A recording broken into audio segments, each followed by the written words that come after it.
Hi, I'm Matthew Taylor. I'm going to read you a snippet from my memoir, Goat Lips, Tales of a Lapsed Englishman. This is towards the end of a story called Carpool, where I had a bit of a dodgy moment with my car, and here am I trying to retrieve my keys.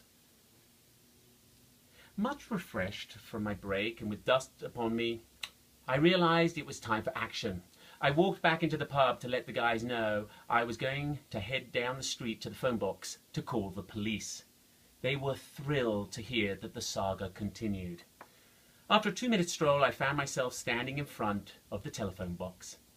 There are few things as iconic as a good old-fashioned British telephone box, painted bright Royal Mail red from top to bottom, standing at attention, rigid as a guard, with 72 small glass panes, and the inscription of the bleeding obvious just above the door, telephone. I pulled open the door and stepped into the familiar and unmistakable faint scent of urine and vomit. One gravitates to a phone box when extremely drunk, because once inside their cozy confines, it's impossible to fall over, unless you crumple like an imploding building and collapse straight down inside yourself. I looked up the number for the local cop shop, took a deep breath, and dialed. Immediately, I heard a voice.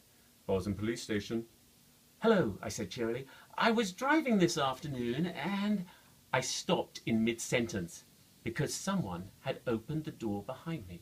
I spun around, and there, occupying the entire space where the door had been, loomed a large policeman. You can imagine my shock at the efficiency of their service. He stood there, a pillar of society, blocking my way out, but he was also sealing in my beer-reeking breath. For a moment, I wished the smell of pee and vomit was stronger.